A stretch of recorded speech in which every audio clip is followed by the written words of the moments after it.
Hello everybody, this is Tim here with another video. This time I figured I would do a review for Queens of the Dead. Now, this film came out a little while ago. It's actually directed by Tina Romero, the daughter of George Romero. And if you don't know who George Romero is, he's basically the guy who created zombies, like as we know them, like the bite, you turn into one type zombies back from the dead type thing. Before that, it was more like a Haitian voodoo type thing. People were just, like in a trance is basically what zombie meant. But George Romero's daughter, who she's a member of the LGBTQ community in real life. I don't know if she's gay or bisexual or what, but I do know she's a member of the community. And so she wanted to do a zombie film, So it was interesting going into this. I'm a big fan of her father's work. I love Night of the Living Dead, Dawn of the Dead. Really enjoyed Day of the Dead. I like Land of the Dead, which is mostly positively reviewed, but also does have some detractors. But for me, I liked it. I really liked that one as well. Diary of the Dead, I thought was all right. I know some people hate it because of the found footage thing and all that, and there is some bad acting in it. It's not a great movie, but it's all right. Like, I don't mind it. Overall, I would say I do like it, but it's not something that I like go out of my way to see unless I'm having like a Romero marathon. Survival of the Dead fucking sucks. That's the one where it's just like, as much as I love George, that's the one where it's just real bad. I think that one, it was probably where he just kind of had to rush it out. It felt like it came out maybe too quick after Diary of the Dead. But yeah, that one was just real bad. That was a that was a terrible movie.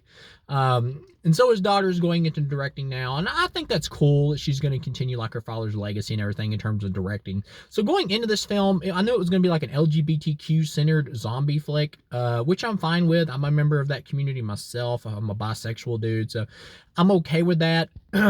I don't have a problem with that. If you, but I wasn't sure what the hell to expect from this. Like, was this going to be like her father's type of zombie films? Was this going to be, like his films are always like infused with social commentary about whatever's going on at the time in the world, which has always made them interesting to me. From like an intelligence level. I just like the underlying like issues that those movies would tackle and stuff, which is why I really like the Romero stuff compared to like other zombie stuff. And I do like other zombie movies too. Like I really love the original Return of the Living Dead. Even Return of the Living Dead 3 I think is a solid movie. The second one I'm not a big fan of. It's more like a Warner Brothers like wacky cartoon, Looney Tunes cartoon. I just don't think it really works. It's just too much of a zombie like little kids film really. But I don't hate it. It's like passable. But yeah, back to Queens of the Dead. I like that the film is like centered on a drag show, and like the biggest actor in this film is the chick that was in if you've seen Love Lies Bleeding, that kind of like crime film with Kristen Stewart, the woman in there who played like her lover, girlfriend or whatever, who was like a bodybuilder who also was like taking steroids, and it started causing her to like roid rage out and like beat the shit out of people and stuff. She was great in that film. She was one of the reasons I was really excited to see this, because I was a huge fan of hers in that film. Like, she deserved, I don't know if she got an Oscar nomination, but she definitely deserved it. She was great in that. And that was the first thing I saw her in. I don't know if she was in other stuff before that, but she was great in that film as like a bodybuilder. And just her performance was great. She was the best character in the film, most interesting anyway. But here, while her acting is good, she doesn't get a lot to do really, and I think I was kind of surprised by that. This is more of an ensemble film where it's trying to give like a lot of the characters drama, but she takes a back seat to most of the like really serious drama that the other characters are given, which really surprised me because she's the biggest star in the film. So that was kind of weird to me that she got like so little to do. I'm not really sure why that was, but it is what it is. But her acting's still good. I'll say this, nobody in this film is bad, like performance wise. I mean, it is a B movie. You can tell it's modest budget, but it doesn't look bad. Like overall it looks good. The only time it really looks bad is when you get like these zombie rats who are like infected by the zombie virus. And they're just like attacking people or whatever, and it's CGI. That does look bad. That's when you notice the budget. But other than that, the effects in this look good. I had no problem with them.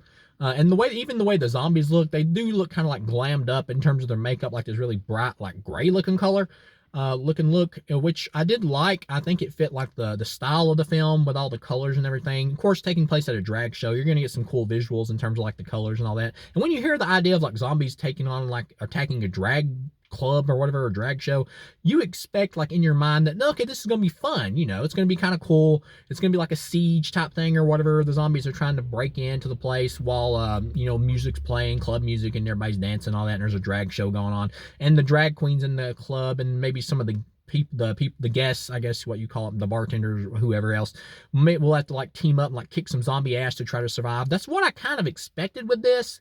But I did also wonder, is there going to be like social commentary in this, like Romero did for his films? Is there going to be like some kind of commentary about like the LGBTQ community? There's not. There's no commentary of anything in this. This is just a straightforward like campy zombie movie, and I was kind of surprised about that. But at the same time, I appreciate that his daughter wanted to do her own thing, make her own movie.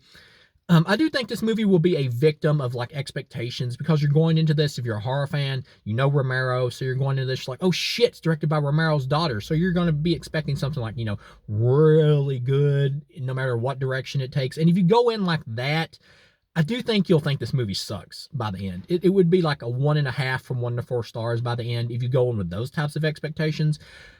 But I think if you just go in and just watch the movie for the movie, and remember that this, even though her last name's Romero, this is really a first-time director here. And you can tell in certain areas that this is a first-time director. And if you just go in with that, and just knowing that this is a first-time director, and just judge the movie as the movie, then it's all right. It's still not good. It is good in parts. It's all right. And overall, I liked it. I'd give it like a 2.5 out of 4, which for me means like all right. This was an all right movie. I liked it. I like the stylization of it. I enjoy the actors' performances. I think there's no bad acting in here. I mean, like I said, it's a B movie, so every now and then you get a performance that maybe is like okay or whatever. But this movie overall, by the end, it feels too long.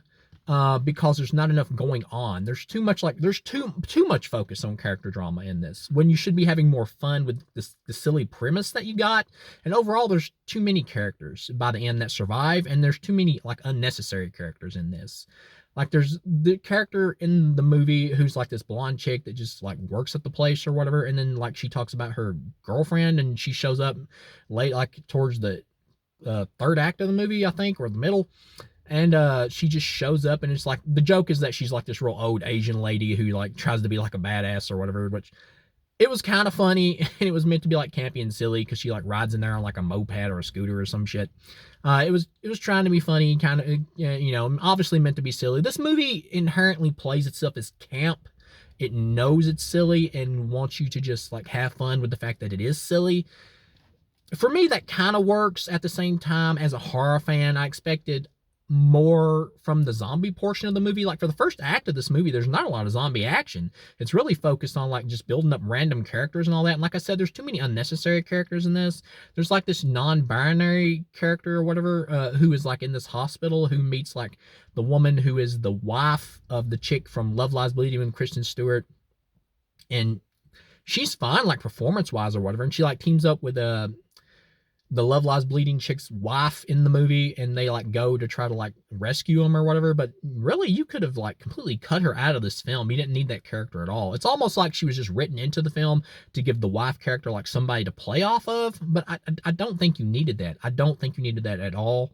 Like you could have just had the wife character by herself and just like had her like trying to make her way to her wife or whatever to try to save her at the club, to rescue him, to get him out of there, and just like maybe had like a few flash over scenes to like, or cut scenes, cutting away to her POV or whatever, and then just maybe made it look like she was dead or something at one point, and then just have her actually show up at the end when the characters, really needed it or something, or just show up at the end to like give him a ride to get him the fuck out of there. Like that would have been enough, really. You didn't need an unnecessary character just to have somebody for her to play off of. I just don't, and it's nothing against the actor. The actor was good. The performance was fine. But the character was totally pointless. There was just completely unnecessary. And it's the same thing with the people who show up with like the older Asian lady who's like there to meet her girlfriend or whatever, to help her blonde girlfriend at the club. Like there's characters that are there with her, like this long-haired dude, non-binary dude, and then this lesbian chick, this black chick. They're useless. Like, I mean, they're not, like, they try to give them something to do. Like the black chick, she gets bit, and at the end she like kind of sacrifices herself because she knows she's dying anyway.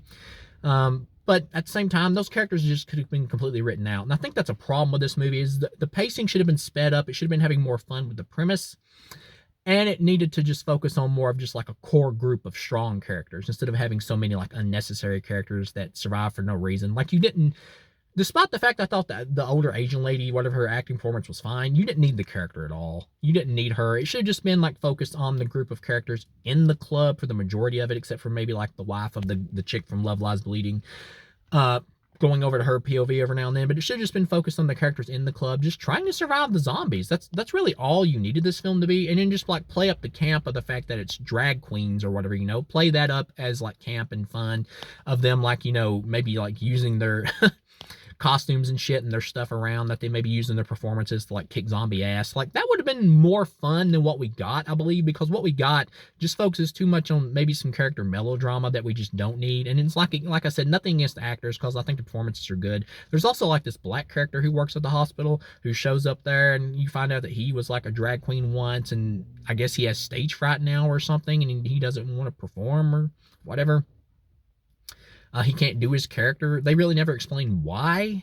It's just like, it just kind of seems like they've just like lost their edge. And then by the end of the movie, they get it back when I will say I did really enjoy this one performance by this one actor in here. I'm not sure what the actor's name is, but the one who played was like kind of like the older looking drag queen or whatever, who's like throughout the whole movie, she like sacrifices herself at the end and like pulls the two zombies off the black dude who's getting ready to get ate, like pulls them off of him, and she like falls backwards and hits her head on the floor in a pretty hard fall, and then she's getting ready to die because the zombies are going to eat her. I thought that was pretty cool. That character I ended up really liking. I think they were probably my favorite of the whole film.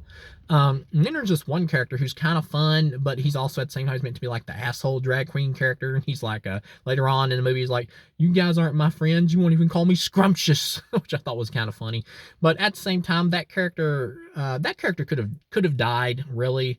The fact that they make it to the end, and then the way the movie ends, like the characters, they get away in a vehicle and they get to like a boat where it's taking survivors out of like the city, and they're on the boat, and then like the dude who's like the one that says, "You didn't even call me scrumptious," his acting performance is good in the film, and he has this funny scene where they're trying to steal this vehicle, and then like these cops come in or whatever, and they're like, what are you guys doing?" And then so through the whole movie they've been talking like effeminate, and then when they see the cops or whatever, they're like, "Oh, we're not doing nothing, man."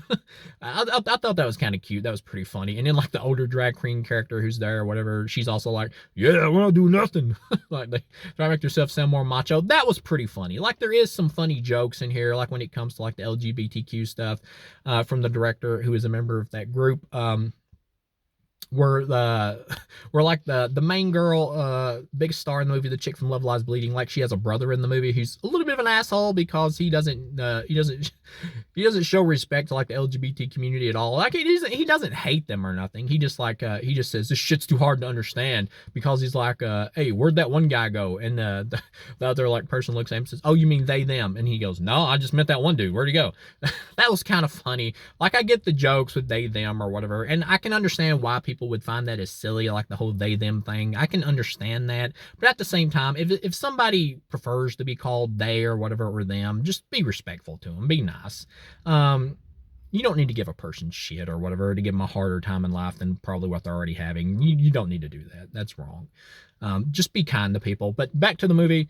When you get to the end or whatever, that person who said, "Just call me scrumptious," or whatever, like their eyes open up at the end while they're on the boat and everybody's laying there asleep and their eyes start glowing. So it implies that they've become infected somehow. I don't really know how or why they're infected. Like you never see a scene where they get bit at all. So maybe it was a deleted scene where they got attacked or something and they just never showed it. Like you would think that they would have a scene or something where you could see like maybe they potentially got bit. And then at the end it's revealed, oh shit, they are infected. But it almost feels just like an ending joke. Like, oh, this person did get bit off screen at some point or whatever. We just didn't see it. And now they're infected, Maybe it's to like leave it open for a sequel as well, because I'm sure this was a passion project for the director, because that's what it feels like. So maybe it's there just to do that, to leave it open for a potential sequel. But yeah, overall, I wanted more fun from this movie. I needed more fun from it. I needed more zombie action. It should have played itself up more as like a zombie like LGBTQ horror comedy. I think that's what this movie should have been. Instead, it just plays itself up more as just like pure camp, which I don't think worked as well for me, just from a personal stance. I just don't think it landed as well for me compared to what this movie, in my opinion, should have been or could have been. But overall, if you remove like the Romero expectations and just watch this as a movie, as a B film, a campy B film, which is what it is, it's all right. It's a 2.5-star film. I liked it. Didn't love it. Would I buy it? Sure, if I found it for cheap. But I do look forward to seeing what Tina Romero does next with her next film, if she continues on directing. Because, of course, when you do your first film, you gotta kind of, break your cherry off or whatever, you know, when you do it. You're not going to be like, you're not going to come out. Most directors don't come out the gate swinging with like a Dark Knight level fucking movie, you know, with the first film, obviously. So this is more like a trial run for what this director could potentially do with future flicks. And I'll say this, the directing in the movie is good. There's some good shots in the movie, good like atmosphere and stuff like that going on at points, like in good visuals, in terms of like something like I said, because it's in a drag like club or whatever. There's some good like pretty visuals and stuff like that at points, which was kind of fun. And there's a funny Tom Savini cameo in this as the mayor, who's on the news or whatever, telling people this is not like a George Romero movie, which kind of cute, kind of on the nose, but is kind of funny. And of course, the wife or whatever of the chick from Love Lies Bleeding, her character's name I believe was Barbara, and they actually say in the movie like, "We're coming to get you, Barbara," I believe at one point, which is. That was a little too much on the nose for me. If you've seen the original Night of the Living Dead, you know that famous line. That was a little too much for me. But yeah, overall, if you just watch this as a movie and remove like the Romero name expectations, it's all right. I liked it. I'd buy it if I found it for cheap. It's completely harmless. Like I said, 2.5 out of 4. I liked it overall. So thank you guys for watching, and I'll see you again.